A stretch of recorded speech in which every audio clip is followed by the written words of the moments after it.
જય માતાજી મિત્રો, આજે હું તમને એક એવી કોમેન્ટનો જવાબ આપવા જઈ રહ્યો છું જે વાંચીને હું પણ થોડો સમય વિચારમાં પડી ગયો હતો.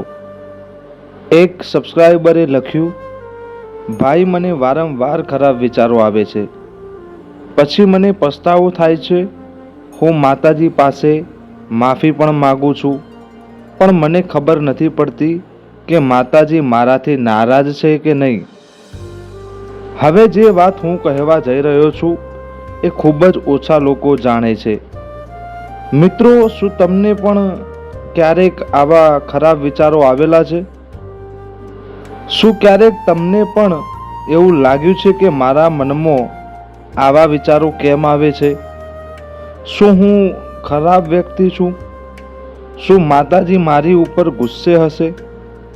અને સૌથી મોટો પ્રશ્ન, શું મનમાં ખરાબ વિચાર આવવાથી માતાજીની કૃપા દૂર થઈ જાય ખરા? આજે આપણે આ બધા પ્રશ્નોના જવાબ આ વિડીયોમાં તમને મળશે.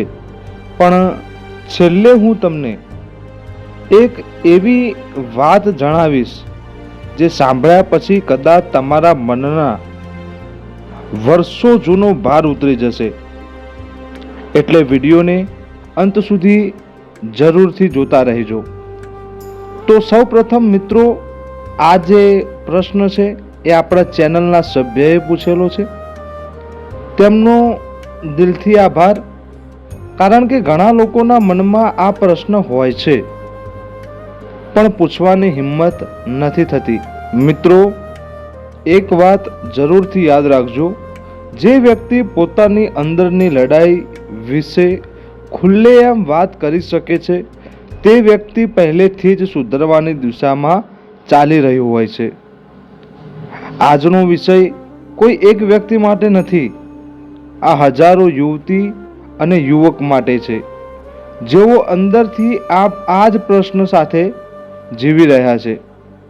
મિત્રો, હવે સૌથી પહેલો પ્રશ્ન, ખરાબ વિચારો આવે જ કેમ? ઘણા લોકોને લાગે છે, હું ભક્તિ કરું છું, હું માતાજીને માનું છું, તો પછી મારા મનમાં આવા વિચારો કેમ આવે છે? મિત્રો, મન એક નદી જેવું છે. નદીમાં ક્યારેક સ્વચ્છ પાણી આવે, ક્યારેક કચરો પણ આવે. એટલે શું નદી ખરાબ થઈ જાય? ના મિત્રો, એ જ રીતે મનમાં આવતા દરેક વિચારો આપણે પસંદ કરીને લાવી શકતા નથી. ઘણા નહીં, ઘણા ખરા વિચારો જે એવા હોય છે જે આપોઆપ આવતા હોય છે. આજના સમયમાં mobile, reels, social media, TV, ફિલ્મો, આ બધું આપણા મન ઉપર અસર કરે છે. ઘણીવાર આપણે ધ્યાન પણ નથી આપતા, પણ મન એ બધી વસ્તુ સંગ્રહ કરતું રહે છે અને પછી અચાનક કોઈ દિવસ એ જ વિચારો બહાર આવે છે. એટલે વિચાર આવવો એટલે તમે ખરાબ છો એવું નથી. હવે મિત્રો, હું તમને એક પ્રશ્ન પૂછું છું, જો તમારા ઘરની બહાર કોઈ અજાણો માણસ આવીને ઊભો રહે તો શું એ તમારો પરિવાર બની જાય? ના. એ જ રીતે કોઈ વિચાર તમારા મનમાં આવ્યો એનો અર્થ એ નથી કે તમે એ તમારું સાચું સ્વરૂપ છે. વિચાર મહેમાન છે, તમે ઘર માલિક છો. મહેમાન આવે એટલે ઘર તેનું થઈ જતું નથી. હવે સૌથી મહત્વનો પ્રશ્ન, શું માતાજી નારાજ થાય ખરા? મિત્રો, એક નાનું બાળક ચાલતા શીખે અને પડી જાય તો માતા શું કરે? મારે, ગુસ્સે થાય કે પછી હાથ પકડીને ઊભું કરે? જવાબ તમને ખબર જ છે. માતા પ્રેમ કરે છે, સંભાળે છે અને ફરીથી ઊભું કરે છે. માતાજી પણ પોતાના ભક્તો સાથે આવું જ કરે છે.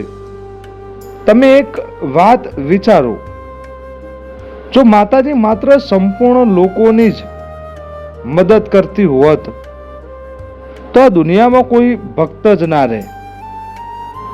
કારણ કે સંપૂર્ણ તો કંઈ જ નથી. ભૂલ સૌ કરે છે, ફરક માત્ર એટલો છે, કોઈ પોતાની ભૂલ સ્વીકારે છે, કોઈ નથી સ્વીકારતું. અને હવે મિત્રો, બહુ મહત્વની વાત, વિચાર અને કર્મમાં ફરક છે. ઘણા લોકો અહીં ભૂલ કરે છે.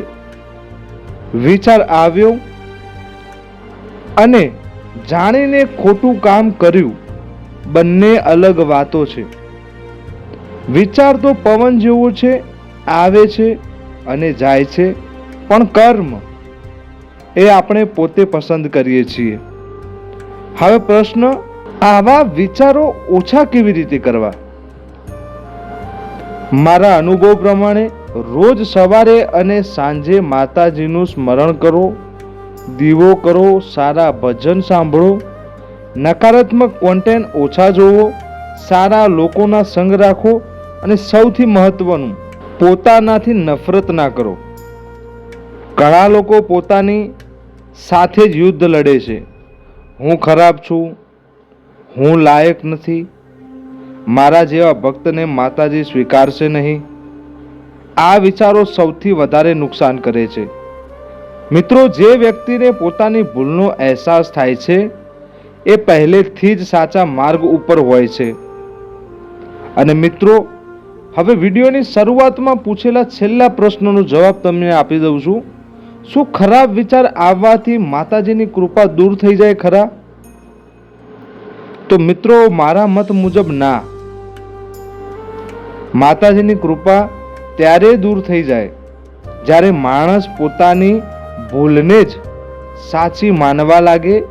પણ જે વ્યક્તિ પસ્તાવો કરે, માફી માંગે, સુધરવાનો પ્રયત્ન કરે, એના ઉપર માતાજીની કૃપા હંમેશા રહે છે.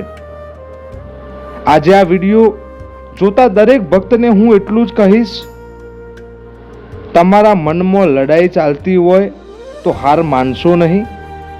માતાજી પાસે પ્રાર્થના કરજો, ધીમે ધીમે બધું સારું થઈ જશે. જો તમે પણ માતાજીના ભક્ત હોય તો કોમેન્ટમાં જય માતાજી લખવાનું ભૂલતા નહીં. અને જો આવા જ આધ્યાત્મિક વિષય ઉપર વધુ વિડીયો જોવે છે તો ચેનલને સબસ્ક્રાઇબ કરવાનું પણ ભૂલતા નહીં. તો ચાલો મિત્રો, મળીએ નવા વિડીયો સાથે. ત્યાં સુધી જય માતાજી, જય મેલડીમાં. હર હર મહાદેવ.